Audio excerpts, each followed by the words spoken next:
Hi guys, நாங்க சிவதாரணி செந்தில்ராஜன். இன்னைக்கு என் friends last day அப்போ கொடுத்த கிஃப்ட்லாம் உங்ககிட்ட நான் காட்ட போறேன்.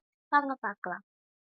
ஃபர்ஸ்ட்டு என் ஃப்ரெண்ட்ஸும் என்னுடைய மேம் கிட்ட ஆட்டோகிராஃப் வாங்கிட்டு வந்தேன்.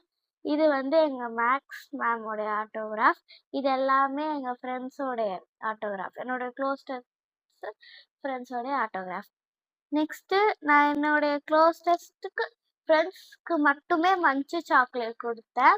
லைஃப்ரான்ற பொண்ணு வந்து எனக்கு அதே மாதிரி சாக்லேட்டை திருப்பி ரிட்டர்ன் கிஃப்டாக தந்தா.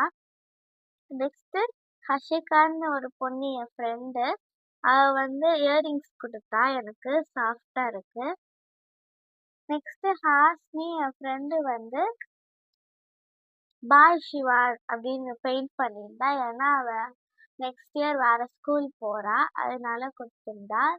நாங்கள் ரொம்ப என்ஜாய் பண்ணோம். ஜாலியாக பிடி பீரியடில் விளாண்டுட்டு, பிடி பீரியடில் டான்ஸ் ஆடி, நல்லா ஜாலியாக பேசிட்டு, கிஃப்ட்ஸ்லாம் கொடுத்துக்கிட்டு, ஆட்டோகிராஃப்லாம் வாங்கிக்கிட்டு நிறையா லாஸ்ட் டே அப்போ பண்ணோம். எங்களுக்கு அந்த டே ரொம்ப மெமரபிளாக இருந்துச்சு. ஸோ என்னாச்சுன்னா, எல்லாருக்கும் 5th-லேருந்து 6th போகிறோம் இல்லையா, திருப்பி நாங்கள் பார்ப்போமான்னு ஒரு டவுட்டில் எல்லாருக்கும் ஃபீலிங்ஸ் வந்துருச்சு. பட் என்னன்னா, கிஃப்ட் கொடுத்து அந்த டேவையே நாங்கள் மெமரபிளாக ஆக்கிட்டோம். So it was a pleasurable day. உங்களுக்கும் இந்த மாதிரி மெமரபிள் டே, இந்த மாதிரி ஒரு என்ஜாயபிள் டே இருந்தால் கமெண்ட்டில் சொல்லுங்கள். பாய்.